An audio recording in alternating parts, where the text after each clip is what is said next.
Asti sudah mengenal sosok mak lampir, bukan? Hantu yang diwujudkan oleh nenek-nenek tua dengan wajah dan suara tawa yang menyeramkan itu. Karena sebuah serial televisi dengan judul Misteri Gunung Merapi.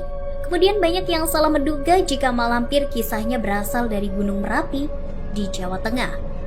Padahal, legenda mak lampir sendiri konon berasal dari Gunung Merapi di Sumatera.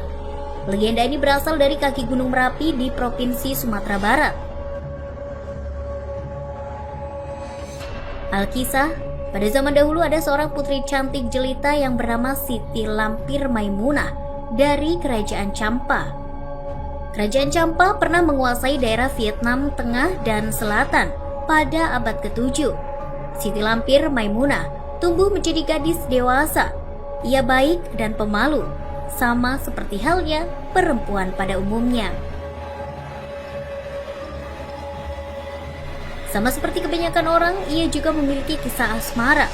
Pada suatu hari, Siti Lampir Maimunah jatuh cinta dengan pimpinan pasukan harimau, yaitu Datuk Panglima Kumbang. Tidak ada yang tahu secara pasti siapa nama pemuda itu. Namun yang jelas, sang pemuda itu juga diam-diam jatuh cinta kepada Siti Lampir Maimunah walaupun tanpa sepengetahuan sang putri. Kisah cinta mereka berdua berakhir ketika hubungan mereka tidak mendapatkan restu dari kedua orang tua Datuk Panglima Kumbang dan membuat Siti Lampir Maimunah merasa sakit hati. Mereka kemudian berpisah, Siti Lampir Maimunah dengan kehidupannya sendiri dan Datuk Panglima Kumbang dengan kehidupannya sendiri. Pada suatu saat, Mak Lampir pun memutuskan untuk bertapa di lereng Gunung Merapi.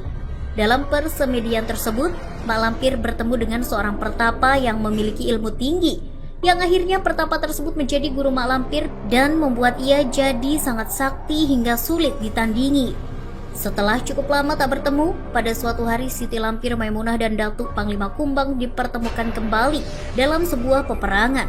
Siti Lampir Maimunah sangat kecewa karena sang datuk tewas dalam peperangan.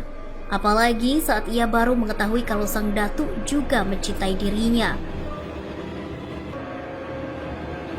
Tidak terima orang yang sangat dicintainya mati.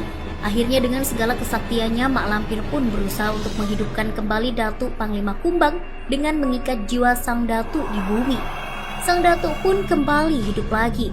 Namun siapa sangka bahwa ternyata kesaktian yang dimiliki Siti Lampir Maimunah memiliki sebuah konsekuensi, yaitu rambutnya berubah jadi memutih dan wajahnya yang cantik berubah menjadi nenek-nenek yang menyeramkan. Si Datuk Panglima Kumbang tidak mengenali Siti Lampir Maimunah. Bahkan ia menuduhnya sebagai setan peneror warga dan menyebutnya dengan Mak Lampir. Siti Lampir Maimunah pun merasa sakit hati. Sejak saat itulah pertempuran gaib antara Mak Lampir dengan para warga terus terjadi.